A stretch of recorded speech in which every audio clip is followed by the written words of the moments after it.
and you're listening to a WNBA State of Mind, the sports podcast for women about things that matter to us and more. So come join us on your podcast platform.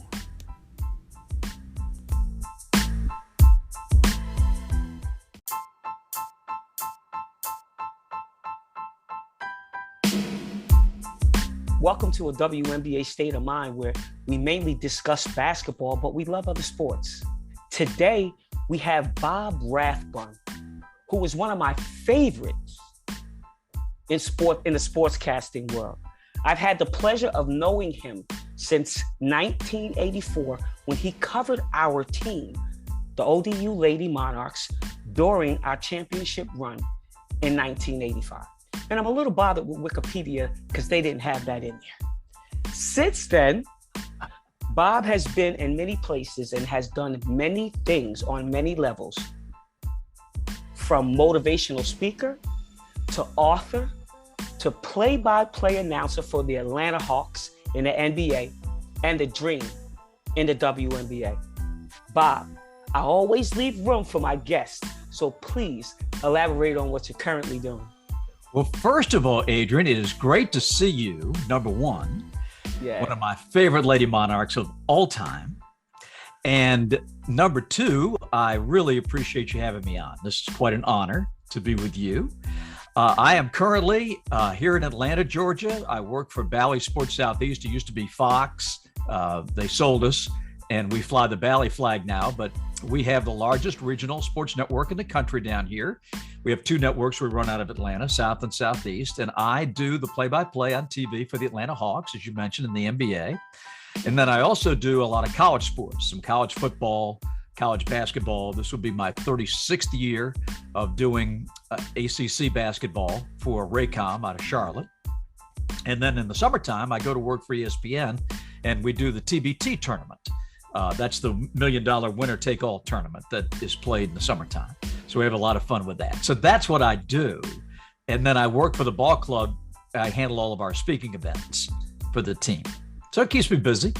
Oh, yeah, absolutely. And I follow you. I love, like I said, you're one of my favorites, and not just as a sportscaster, but we got the opportunity to get to know each other. And I got to know you when I was younger, looked up to you, always adored your voice, thought you had the best radio voice outside of Wolfman Jack. Okay. He was on a whole nother level. You had a very distinctive voice. And so whenever I would hear you, I could be anywhere. And I would hear, I'd be like, wait a minute, that's Bob. I go run to the TV and yeah, that's Bob. You know, so I appreciate your spirit and, you know, just all the things that you do, not just for basketball, because you do other sports, baseball as well. Who or what inspired you to engage in sports broadcasting? Oh, gosh. Adrian, I started when I was 12 years old. I grew up in a little town in North Carolina, Salisbury, right between Charlotte and Greensboro.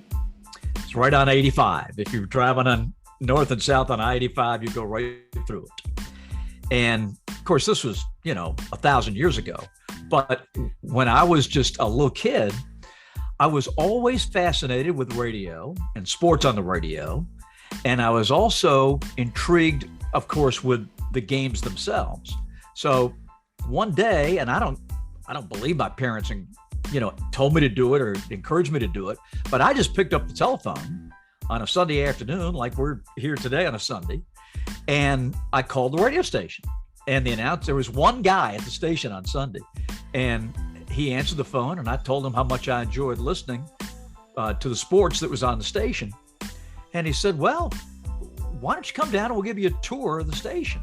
He didn't have to do that. But I said, well, okay. And my mom and dad took me down, and I had a tour of the station. And that began for me an every Sunday ritual almost, where I would go and hang out at the radio station. And I did what 12-year-old kids would do, take out the garbage and get the guy a drink of water and, just make a nuisance of myself. But I loved it. I knew the second that I walked into that radio station that this was something that I really wanted to do someday. And one Sunday afternoon, at the age of 12, the sportscaster of the station came by, and he came by just to check the scores and see what was going on. He said, well, we need some help covering these baseball games, somebody to keep stats and, help us. Would you like to come and be with us? And I said, well, sure.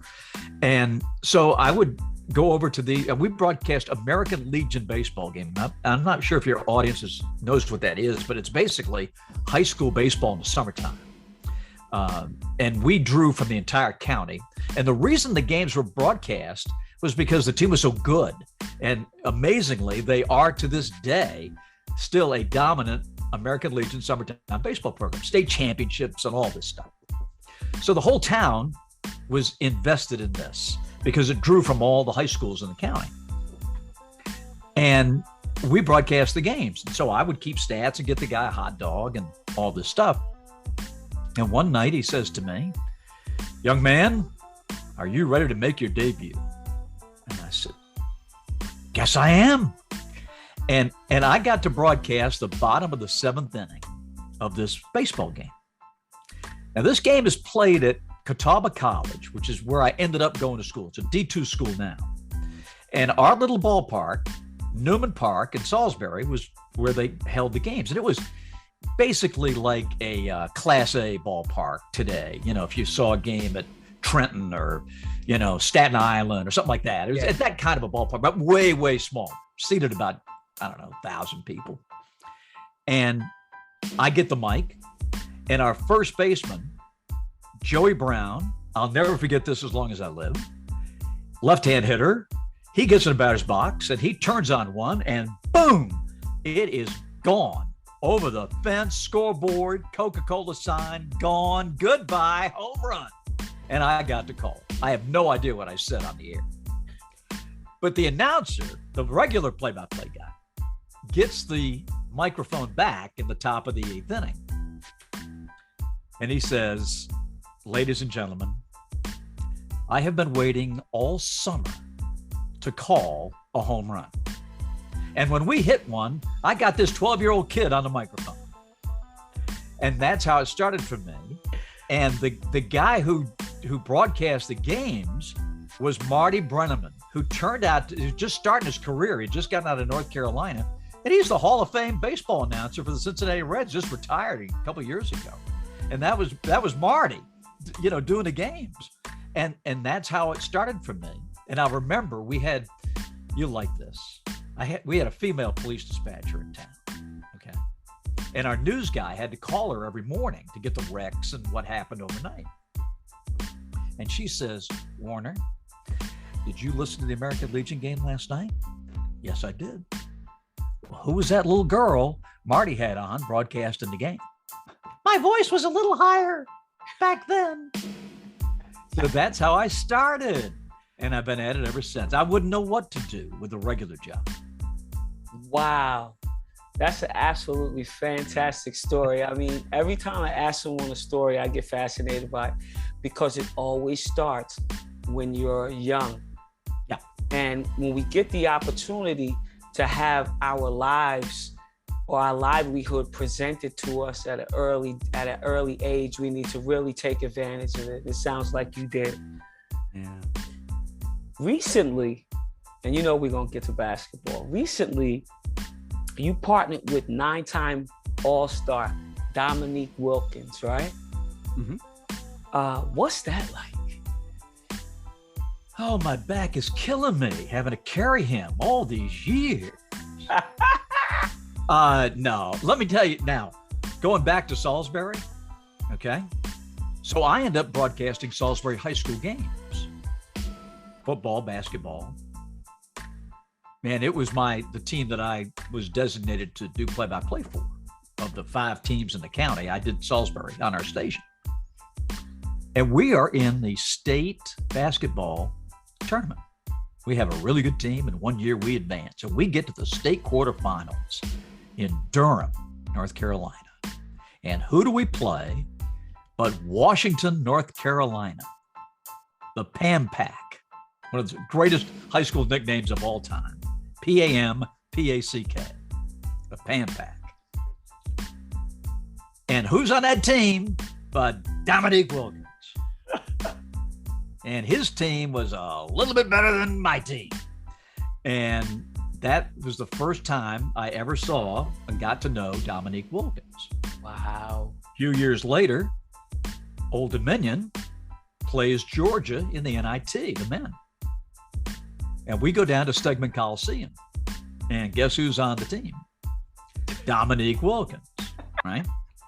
So I get to the NBA, and now I missed his glory days here in Atlanta, but he was still playing at the end of his career with his brother Gerald in Orlando, and I got to broadcast Neek as a member of San Antonio and Orlando at the end of his career. And for the last 14 years, we have been attached at the hip broadcasting all these Hawks games. And we're about to start our 15th year together next week. Wow. That's an absolutely fantastic story. And go ODU. Right. I promise. We came in second that night to do it. That guy could jump out of the sky. When I read that, I was like, wow, that's an awesome story. I'm going to have to get Bob to elaborate on that. Oh, yeah. Now, okay. You got to give us some Atlanta Hawk predictions, okay? Everybody is excited, okay, about the D. Murray trade, okay? Right. And we all know Trae Young's mentality. You know, sometimes he could go into Mamba Nation, you know, especially when the crowd is against him. But is it possible for them to make it to the Eastern Conference Finals, you know, at such a young age? You know, you got Capella, you have Hunter, you got Collins. In order for them to do that, they have to score, they got to rebound, and they got to get stops so they can get out and transition and get the transition buckets. I think those players really have to be consistent this year. Now, you're down there, you're commentating, and I'm not trying to tell you how to do your job, Bob. Give us the scoop. Well, we are pretty good, but we're one of about 10 teams in the East that's going to be pretty good. We are not going to have any trouble scoring. That's for sure. Our challenge last year, and we've kind of fixed our problem, I think, in the offseason, is defense. You know, we've got to defend because we got two guys out there that just aren't going to be great defenders. And Trae is one of them, and mainly because of his size. You know, this is a pick and roll league, and these guys are big and strong, and they can get Trae in pick and rolls all the time. That's one of the reasons we lost like we did to Miami, is that they just basically took him out of the offense, and we struggled. Problem solved with Mr. DeJounte Murray coming over from San Antonio, because now we don't think that teams are going to be able to load up on Trae defensively, because DeJounte is so good with the ball in his hands, and he can not only score, but he can facilitate. He's obviously going to be a great defender. And, you know, you were talking about Neek and his being here with the Hawks. We were trying to think the other day, I don't believe Atlanta has ever traded for an all-star player who's just starting his prime, like Murray. You know, those guys don't come along very often. And, you know, we've had a bunch of all-stars play for us, Hall of Famers, but they all came to us sort of at the end of their careers, you know, where their glory days were done. That's, you know, the Moses Malones and the Walt Bellamy's and the people like that. But we've never really had a guy come into the mix like this. So we're all excited. Trae, yesterday, they played their last game in Abu Dhabi and beat Milwaukee. He had 31 at halftime. He didn't play the second half. I mean, he was hitting shots. It was ridiculous. They're going to have to do an autopsy on Bobby Portis. We just kind of left him in the sand. They torched him for about 7 threes in the first half. And then we won both games, and Murray had a great game the first game.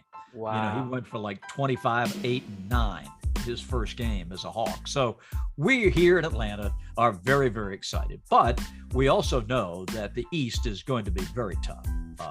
We all think that Milwaukee's kind of a cut above. With Giannis, they're good. They got championship pedigree. Boston's probably right in that mix, although with the coaching change, I'm not exactly sure how that's going to affect them. We'll see. Everybody else, I think we're all kind of the same. Atlanta, Miami, Philly, Toronto, Cleveland. I mean, you go right on down the list. Knicks, I think, will be tough to beat, certainly at the Garden. I just Brooklyn, who knows? They could really turn it on. So you got about, I think, 8 or 9 that are really quality teams, and somebody ain't gonna make it, with the play-in. So it's going to be tough. You're going to have to bring it every night. I think a realistic goal for us, Adrian, is to win 50. Shoot for 50 wins. Try to get 30 at home, 20 on the road. If we do that, I think we'll be in the top 6, and that will keep us out of the play-in tournament, which, as we found out last year, is a real bear. You just have no chance in that first round coming out of that play-in. You just don't. Yeah. And it takes so much out of you just to get there. And the other team's sitting back resting. So I kind of think that's where we are in the East, but we're excited. We think we're going to have a good team. It looks like you guys are going to have a good team. And, I'm constantly watching NBA TV, and I'm watching, the Abu Dhabi. And I'm like, I see Atlanta come out, and it hitting the giddy out on the court with all of this, okay? And then you see Milwaukee come in like the Titans, like dun, dun, dun, dun, dun, dun. So I'm looking, I'm like, oh my God, is Atlanta ready? That's their get ready. Their get ready is the giddy out there, doing the dance, and then they're ready to come out and play. So I guess that personality I'm gonna look for. So when I don't see them doing that kind of stuff, then that's when I'll start worrying. But I surely did not think that this young team was going to go through Milwaukee the way that it did. Yeah, well, Giannis did play yesterday too. Yeah, absolutely. So that but helps. Still, they are still a championship. Yeah, the first team. game they wanted to play. They wanted to play that first game. Everybody was out there except Middleton, who was hurt.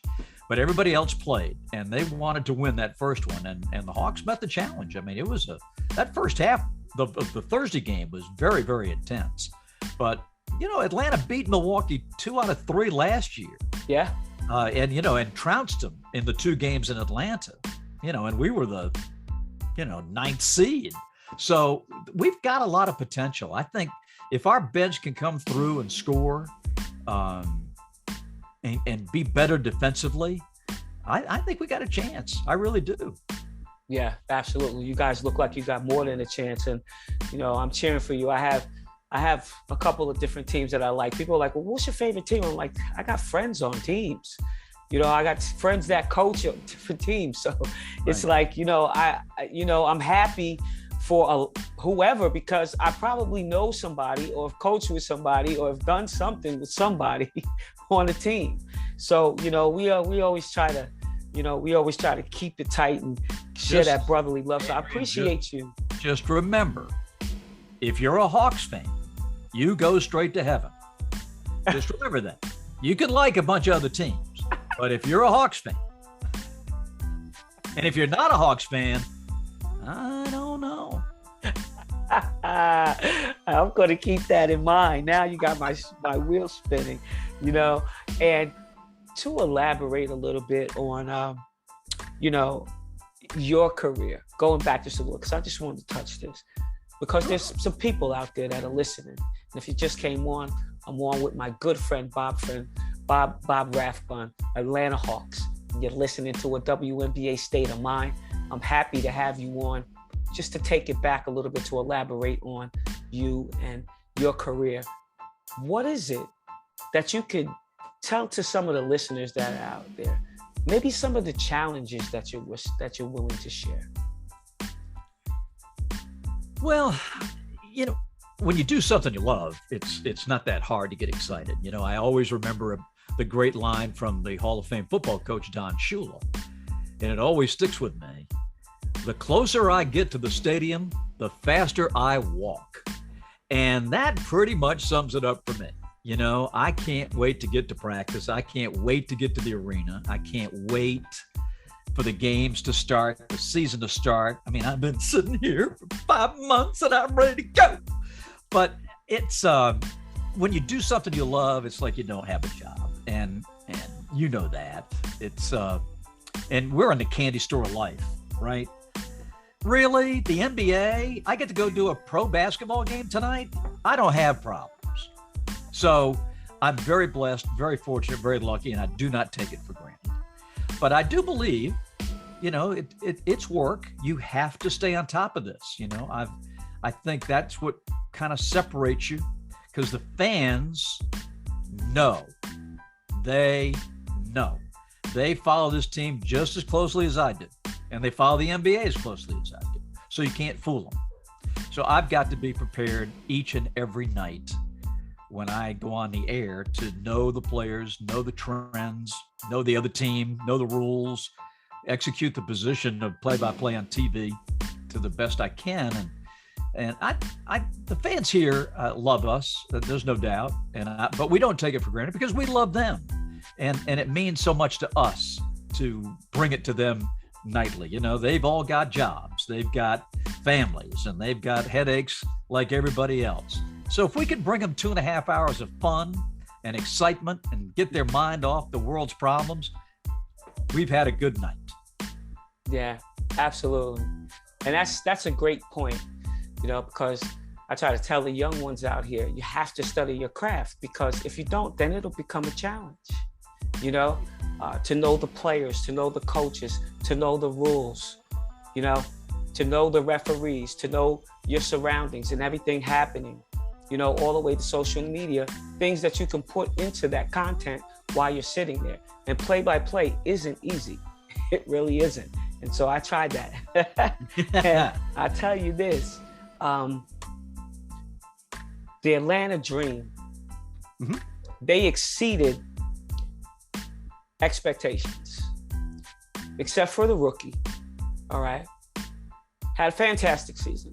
I had already predicted her as the rookie of the year. There was nobody who came into the season as prepared, as hungry, and as talented as she was. Ryan Howard had a fantastic season. Shout out to her. However, the team, bringing in Erica Wheeler, I think that she'll probably have a better season this season, just trying to gel with everybody. I'm real excited about watching them play. What is it that you're looking for? What did you like, and what is it that you're looking forward to next season? Well, if there's ever a team that was fortunate not to make the playoffs, it was Atlanta, because now they're going to add one more key piece in the draft. And I don't know which way they're going to go, but they're going to get a great player. And with Ryan Howard, I think, they got a superstar on their hands. She's probably the best player they've had since Angel, right? Or Tiffany, maybe in Tiffany's prime, but Angel for sure. I mean, this is a world-class player here. And so they've got a lot to build around. And I think they're on that upward trajectory. I think the future's pretty bright. They got a great coach.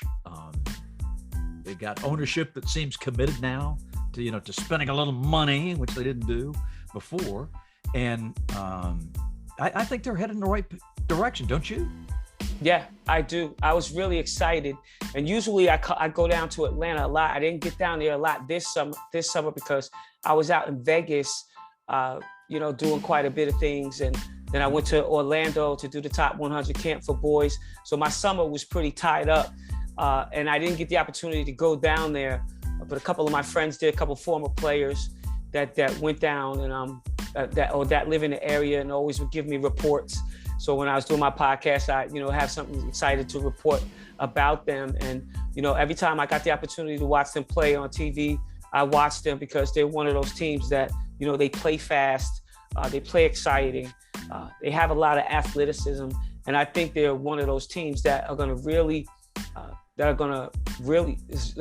flourish within the next 2 or 3 years. I expect to see a lot of greatness from them. Yeah, I'm with you. I think the future is very bright. I love watching Howard play. Boy, yeah. She is good. And we here in the South, we got to see her quite a bit at Kentucky. So watching her play in the SEC, you could just see, like, man, when she gets in the open court in the W, man, look out. Yeah, and I was looking forward to, to watching Tanisha coach again. I thought that she had a fantastic year, and if she had made it to the playoffs, then maybe Coach of the Year may have been a little different, you know, because she was right in there. She was right in there. I'm not even I can't even lie about that. Their year is going to be next year, I think. Yeah, absolutely, absolutely. Since you guys took all of our employees, you know, since you came to Vegas and took all of our employees. Don't you want us to win?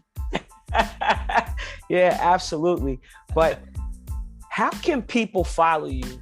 You know, there's somebody out here who's listening to a WNBA State of Mind and who's watching this show and they want to become a sportscaster. They want to do play-by-play. How can they follow you on social media? Oh, gosh. Pretty easy. It's Twitter and Instagram are at Bob Rathbun TV. And I'm on Facebook, same. And then I'm on LinkedIn, all of them. I'm pretty easy to find. But if there are aspiring broadcasters in your audience, I would encourage them to reach out to me. You know, you can hit me up on my website. My email is bob@bobrathbun.com. Feel free to email me, and I will take the time to set up a meeting and talk to you about what I think you need to do while you're in school. Now, if you're out of school and you want to do this, it makes it a little bit tougher. But you can still do it. Might cost you a little money because I'd like you to get some training, broadcast school or voice training or what have you. But if you're still in school, take advantage of what they have to offer. Every school now has a website, has a TV media department where you can call games, do shows, have your own podcast. I mean, it's limitless as to what you can do.